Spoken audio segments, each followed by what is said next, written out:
அம்மான்னு கத்தனா இங்க இருக்கின்றவர் காதில் கேட்கும் போது அவர் உயிர் போயிட்டது.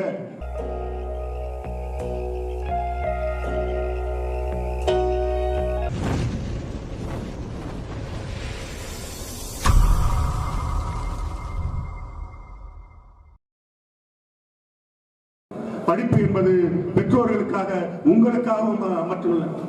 இங்க கூட சொன்னார்களே, ஒரு தாய் படிக்கிறா, ஒரு தாய் இருக்காங்க, அவனுக்கு ஒரு குழந்தை, அவன் 10வது படிக்கிறான், முதல் மார்க் எடுத்துறான்.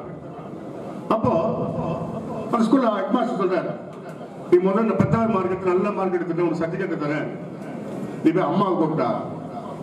அவன் சொன்னா எங்க அம்மா வரமாட்டாங்க. கூப்பிட்டா இல்ல அவங்க வரமாட்டாங்க. பிளஸ் 2ல அதிக மார்க் எடுக்கிறான். அந்த காலேஜ் ஸ்கூல்ல அவன் தான் ஃபர்ஸ்ட் மார்க். அப்ப சொன்னாங்க அந்த வாத்தியார், நீ போய் உங்க அம்மா கூப்பிட்டாங்க சர்டிபிகேட் வாங்க போறீங்க. இல்ல எங்க அம்மா வரமாட்டாங்க. இவன் காலேஜ் படிக்கிறான். காலேஜிலே முதல் தர மாணவராக தேர்ச்சி பெறுகிறார். பல புலமைகளை படிக்கிறார். படிக்கிற படிப்பை எல்லாம் முதல் மாணவர் தான் இவன் தான்.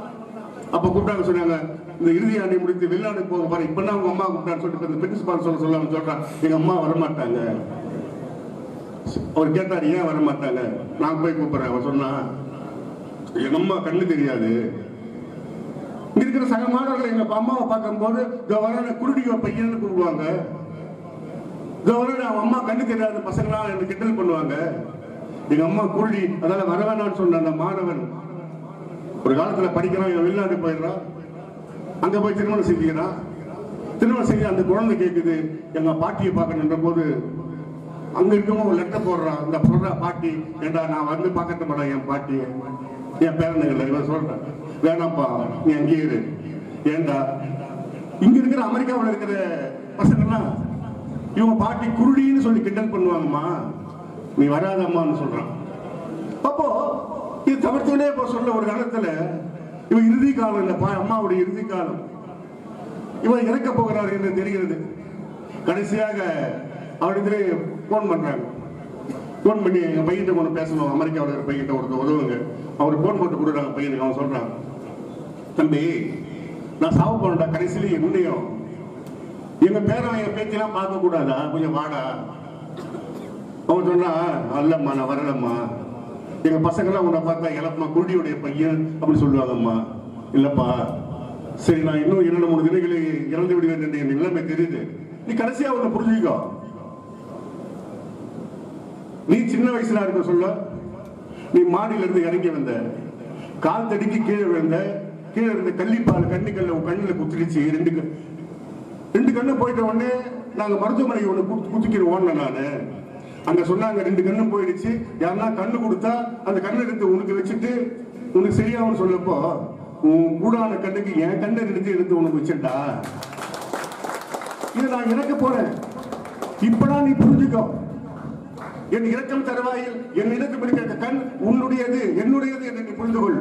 நீ என்னை பார்ப்பாயா, பார்க்க வேண்டாம் என்பது பொருள் இல்லை என்று சொல்லும் போது அமெரிக்காவுக்கு சொன்னா, அம்மான்னு கத்தனா இங்க இருக்கின்றவர் காதில் கேட்கும் போது அவர் உயிர் போயிட்டது, அவள் இறந்து விட்டாலே.